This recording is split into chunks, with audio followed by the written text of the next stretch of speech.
And one of the classic poor dishes is pralines.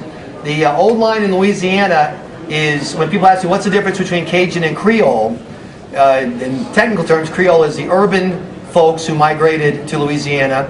It was, at one point, New Orleans was the most urbane city in the world, had more different populations, more different ethnicities than any other city in the world in 1700, because you had the Caribbean Basin, you had the Europeans, you had Africans brought against their will, you had the Native Americans, you had an amazing melange of people. So the Creoles were the ones in the city, and then the Cajuns were the ones out in the swamps. A Creole takes 3 chickens to serve 1 family. A Cajun takes 1 chicken to serve 3 families. And this is definitely in the 3-family you start with sugar, and you can never have enough sugar. Have you seen Julie and Julia, the new movie about Julia Child?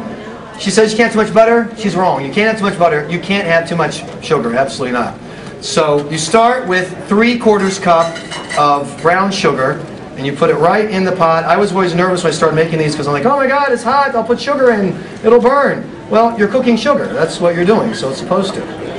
So you put in, which I'll get to. You want it, by the way, anytime you want to jump in, ladies and gentlemen, Chef James Martin from Paparazzi right here.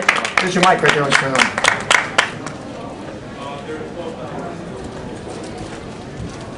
And you can see how expert I am at doing this in front of people. Normally I'm at home, you know, licking my fingers, scratching my bottom, not really paying attention. Now that's 3/4 cup of brown sugar. We're getting up with a brown candy, right? So it must be a lot of brown sugar, right? Wrong. It's almost all white sugar. Twice as much white sugar as brown sugar, because all we're really going to do is turn this sugar back into its basic liquefied glucose state. But not alone. We're going to put some stuff in it. We've got to put our butter in it.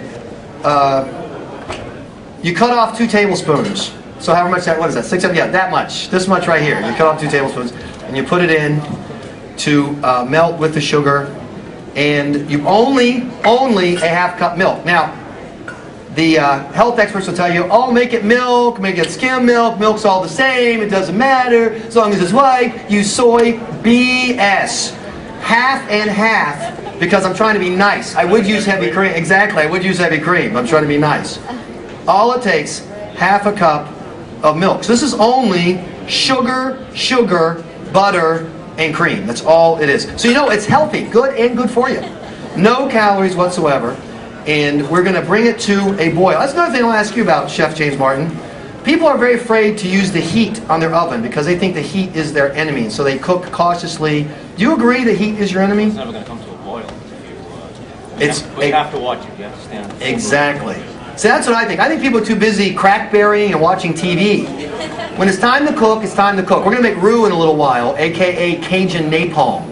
And when you make roux, you can take. Have you seen the slow? Sometimes I've made roux. Have you seen the slow motion ones like grandmas used to make, where they like let it cook for 3 hours? They would stir it. Hey, I got a life. I got things to do. We're going to crank this sucker up to super hot, which is what I'm trying to do right here. And say, by the way, while I'm stirring here, waiting for this thing to come to a boil. That's fine. I was hoping you might talk and tell everyone who you are and about your restaurant and how you started cooking and all stuff like that. So I'm James Martin, the concept chef for Back Bay Restaurant Group. We own 7 concepts, including Paparazzi, Abe and Louie's, Atlantic Fish, Boucher, Coach Grill, Joe's American Bar and Grill, Charlie's. We have restaurants from Boca Raton to Nashua, New Hampshire. Ask me some questions. Where did you start? When did you start cooking? I started in the restaurants when I was 14 because I thought it was cool. And sous chef that I first worked for was very cool. He had just graduated Johnson Wales and had a brand new car and basically told everyone what to do. So I said, you know what, that looks pretty. I aspired to do that. So I was his slave for 2 years, but I learned a lot. So by 16, I was actually cooking in the kitchen. No way. Then if you're serious about it and you work with really good chefs when you're young, and you take it serious, then it's pretty easy. It's a lot of common sense. But why? I know I saw the one. But why cooking? Why food? Is there something about food that? Oh, it's easy to get a dishwasher's job. It is very easy to get a dishwasher's job. So, in fact, if you own a restaurant, you'll find you get the dishwasher's job because he's usually drunk or stoned or both, and you have to wash the dishes anyway. Well, the chefs are always drunk and stoned, and if you're the dishwasher, you just have to kind of bide your time when you can jump in, which is what I did. Now this is the base. Pralines are almost always made with pecans. You don't have to make them with pecans. Why would you not make them with pecans? If you don't like pecans, why the hell are you making them if you don't like pecans? Make them with walnuts. I've even made a little bit of vanilla, a little bit of pecans. You know what? If you like vanilla, put in more vanilla. I don't have more, I would put in more. But put in what you want. Sometimes I will freeze chocolate chips, make them rock hard, and at the last second before I scoop out my pralines, I'll dump them in, and you'll end up with pralines with chocolate chips. You guys like sweet hot candies, those little hearts? You know what I'm talking about? They're sweet, but they're hot. I don't know what they're called. You know what I'm talking about? Those candies, the little red hots. They're red hots. They're spicy hot candies, right? They're spicy, but they're candy. Cayenne pepper. Cayenne pepper right in here. No nuts, no vanilla, cayenne pepper. You get sweet hot pralines. If you like it, put it in and eat it. I love the astonished look on her face. I love this because I honestly think that women in particular, cooks in general, but women in particular, because you're stuck cooking whether you want to or not, think that there's like the cook police, and they're going to come find you and say, "Hey, you have to cook that egg 7 minutes, not 6 minutes." No, cook it as long as you want. Don't use it, whatever you want. Now, the only tricky part of pralines is scooping them out. If you scoop them out too early, they will never reharden into candies. If you stir them too long, you'll end up with one praline. It'll be in the pot with a spoon in it. I like them both either way.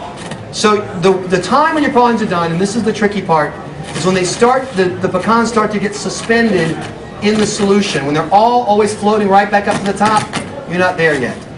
So you stir them, and there's quite a bit of stirring to get them to suspend into a solution. They're starting to get there. I'm going to go ahead and start scooping them because I want James to start cooking here.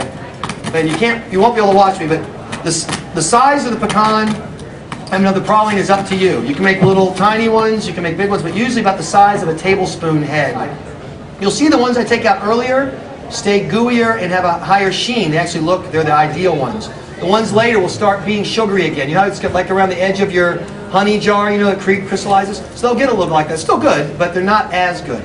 Don't worry about splashing little bits of praline juice all over your wax paper. And you have to use wax paper. If you use wax paper and use it on your nice countertop, put something under the wax paper. Ladies and gentlemen, what does wax do when it gets hot? Melts. It always melts. The magical kitchen will not save you from physics. So if it's on your nice wooden or nice oak or nice marble top, you will scorch your wax paper right down onto the top. It won't permanently damage it, but you have to scrape it off. It's very annoying. And this is really it. This is pralines. How much easier could that have been? Anyone, I can do it. Trust me, if I can do it, any idiot can do it. I run the website, anyidiot.com. I'm telling you, when they need an idiot to test something, I'm the guy. So if I can do it, I guarantee you, you can do it.